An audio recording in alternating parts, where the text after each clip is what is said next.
Mais qu'est-ce que j'ai au nez tout à coup?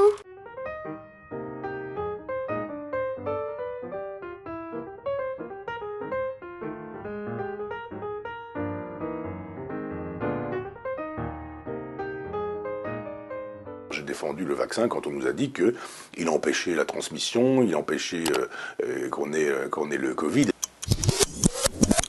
Moi, je suis pour le vaccin. Le masque permet pas seulement de se protéger, mais surtout de protéger autrui.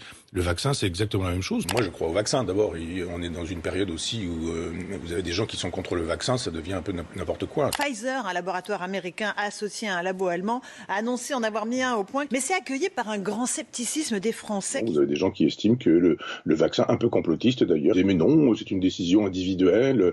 Mais non, c'est pas une décision individuelle. La protection de soi-même, c'est une chose, mais la protection d'autrui, c'en est une autre. Enfin, c'est une question de civisme. Est-ce que je pourrais, même vacciné, encore transmettre le virus ? Possiblement, vraisemblablement. Il faudrait le rendre obligatoire, ce vaccin. Moi, je serais pour, mais aujourd'hui, dès que vous rendez quelque chose obligatoire, vous êtes fasciste. On devrait de soi-même savoir que le vaccin, c'est une protection pour soi-même et pour les autres. Le dernier point qui est critique, c'est de savoir si le vaccin, d'une part, protège l'individu vacciné contre l'infection, et espérons-le contre l'infection grave, mais aussi protège contre la transmission. Il faudra plusieurs mois probablement pour avoir ce dernier type d'information. Je suis un citoyen, je ne vais pas dire modèle, mais enfin, je défends le civisme. Je pense qu'il faut se protéger en protégeant les autres. Je me ferai vacciner pour protéger les autres autrui, pour protéger autrui. Ce qui ne nous garantit pas qu'il évite la transmission du virus. Je pense simplement que la science existe. C'est pas une religion, c'est pas une secte non plus, la science. On ne sait pas encore si ce vaccin empêche la transmission du virus. Ceux qui disent qu'il faut vacciner aussi les jeunes au plus vite parce qu'ils circulent le plus, vous dites quoi? C'est une erreur totale. Nous ne savons pas encore s'il joue un rôle sur la transmission. J'ai défendu le vaccin quand on nous a dit qu'il empêchait la transmission. Mais qu'est-ce que j'ai au nez tout à coup?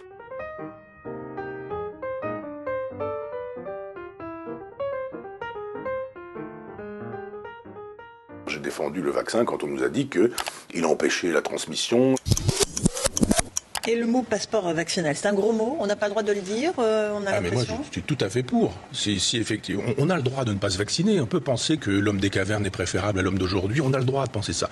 Mais il faut assumer les conséquences. Les gens qui disent, mais moi, je ne me vaccine pas. Je dis, mais vous ne vous protégez pas, c'est votre affaire, mais vous ne protégez pas les autres et vous exposez aussi les autres. Ce passeport vaccinal, il a un sens si on est sûr que le fait qu'ils aient été vaccinés empêche de transmettre la maladie. Or, aujourd'hui, comme je disais tout à l'heure, on n'est pas encore sûr à 100% que ça empêche de la transmettre. Ce passeport, il va vous donner des droits que les autres n'auront pas.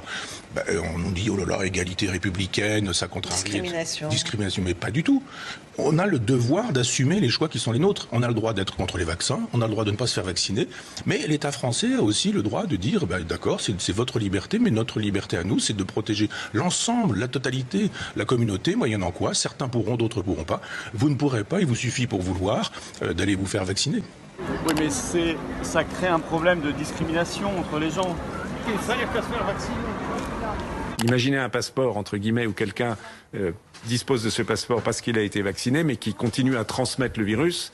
En termes de sécurité, ça ne serait pas satisfaisant. Moi, je suis vacciné, je veux bien qu'il y ait un pass, ça me paraît normal. Vous voulez pas être vacciné, pas de problème. Vous avez le droit de ne pas être vacciné, mais vous n'allez pas avoir le droit de contaminer les autres. Donc oui, bien sûr, il y a des choses que vous n'aurez pas le droit de faire. Ce pass sanitaire sera réservé aux grands événements, plus de 1000 personnes. Donc, mais vivre est un grand événement. Je suis vacciné, est-ce que je peux embrasser mes proches? On ne sait pas dans quelle mesure le vaccin empêche la transmission du virus. L'idée d'avoir un passeport sanitaire, je trouve étonnant qu'un certain nombre de gens, ceux qui sont souvent très répressifs et contre la racaille, etc., se comportent comme des racailles en disant « mais vous avez bien sûr le droit de contaminer les gens, il n'y a aucun problème, vous pouvez aussi, quand vous avez le sida, avoir des rapports sexuels avec des gens non protégés, c'est un droit, allez-y. Et estimer qu'effectivement, vous avez une jeune fille qui vous plaît, vous avez le droit de la violer. Donc je dis, vous avez le droit de ne pas vous faire vacciner, c'est entendu. Dans une autre époque, ne pas se faire vacciner, on serait passé pour un fou. Puisque vous ne voulez pas protéger les autres, la société va se protéger de vous. Moyennant quoi, dans des endroits où vous risquez de contaminer des gens, vous n'aurez pas la possibilité d'entrer. Alors libre à vous de vous comporter de manière dangereuse, mais acceptez que la société se préserve aussi, et préserve les gens. Moi, c'est ce que je dis depuis le début avec Macron. Un chef d'État préserve son peuple. Rassembler les Français, d'éviter à chaque fois de les opposer, je pense que ce serait une bonne chose.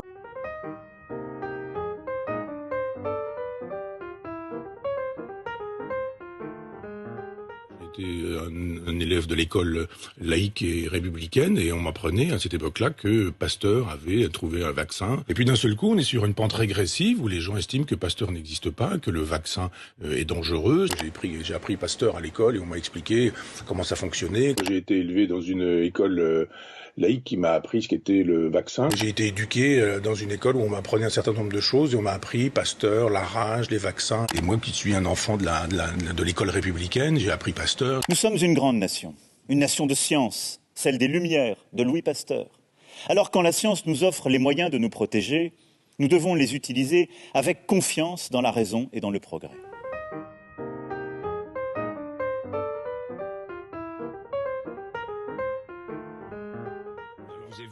J'ai mon masque, voilà, et puis j'ai quelque chose qui est beaucoup plus dangereux pour la liberté, ça s'appelle un téléphone portable. Donc je pense que tous ces gens qui estiment que leur liberté individuelle est bafouée parce qu'effectivement on leur demande de porter un masque, ils sont pas gênés du tout par le fait qu'ils utilisent un téléphone qui permet un traçage, qui permet de savoir qui ils sont, ce qu'ils font. Je pense qu'il y a plus de danger pour nos libertés à posséder un téléphone portable en lui donnant la totalité des informations dont nous disposons sur nous-mêmes, plutôt que de dire nous sortons en portant un masque pour nous protéger, pour protéger autrui. Il faut arrêter de dire que le vaccin aujourd'hui, ça n'est jamais que l'occasion pour les GAFAM de prendre le pouvoir sur nous. Vous savez, les GAFAM, ils ont un truc formidable pour prendre le pouvoir sur nous, ça s'appelle un téléphone portable. Téléphone portable.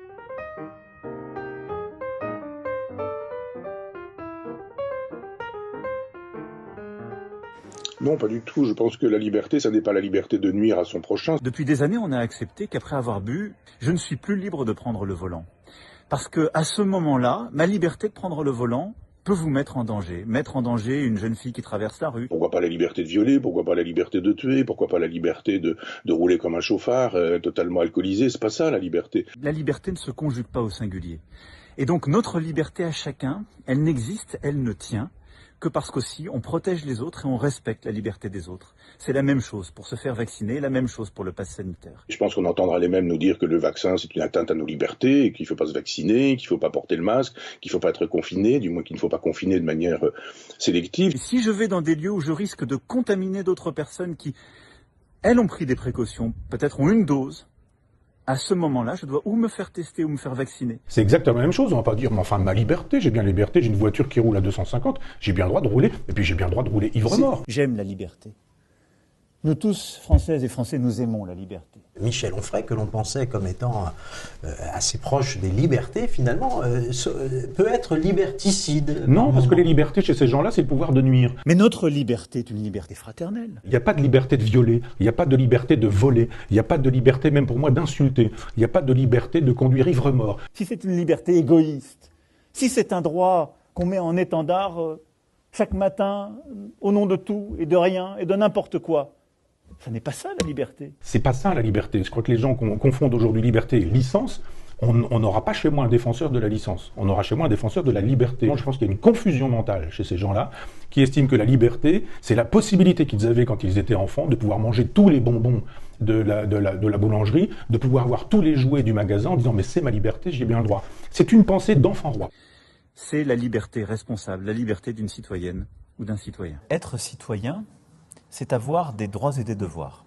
Et ce sont d'abord des devoirs. Nous avons d'abord des devoirs à l'égard de la nation, qui nous protège, nous éduque, nous soigne et nous porte. Une fois ces devoirs remplis, nous pouvons nous interroger sur les droits. D'abord, il faut la paix et la stabilité.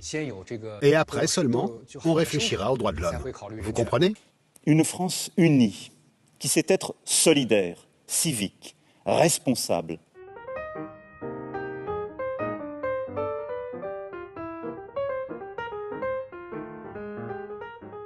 En gros, la chose est très simple, c'est ou le confinement ou la vaccination.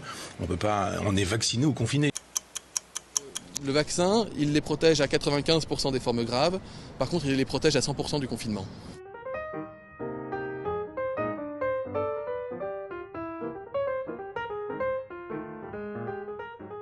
Il faut vacciner massivement. C'est-à-dire, c'est nuit et jour, c'est non-stop. Comme ça n'est pas le cas et que ça n'est pas encore non plus une question de politique de santé, eh bien on dit faites-vous vacciner, puis quand les gens arrivent en disant on voudrait se faire vacciner, on dit ah bah il n'y a plus, il n'y a pas. Et on voit Castex dire nous sommes prudents. Vacciner un maximum de personnes, partout, à tout moment.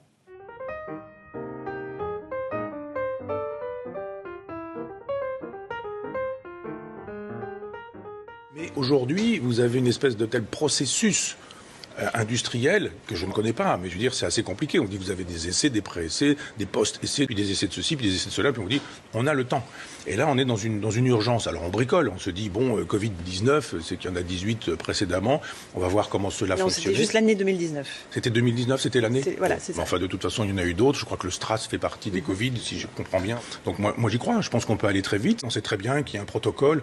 On voudrait raccourcir ce protocole parce qu'on voudrait rapidement un vaccin. Je trouve ça normal. Eh bien, vous avez des effets secondaires avec des vaccins. Ça me paraît évident. Maintenant, le premier personnage qui a eu une diarrhée après avoir eu un vaccin à Londres, eh bien, à Singapour, on est au courant et on estime que le vaccin est problématique, il a des effets secondaires terribles, etc. Et on se focalise là-dessus et une espèce d'esprit anti-scientifique vraiment très opposé à la philosophie des Lumières.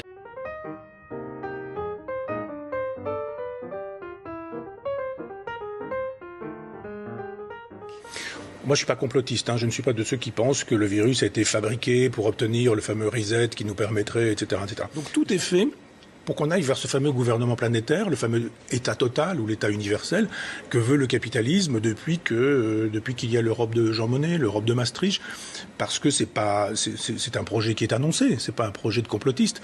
Donc que le capitalisme se serve du Covid, ça me paraît évident, mais le capitalisme n'a pas créé le Covid pour ses propres Et le capitalisme sans doute est en train de nous donner les vaccins, puisque c'est grâce aux masses d'argent qui sont mis sur les laboratoires qu'on a aujourd'hui des vaccins par ARN messager qui sont disponibles.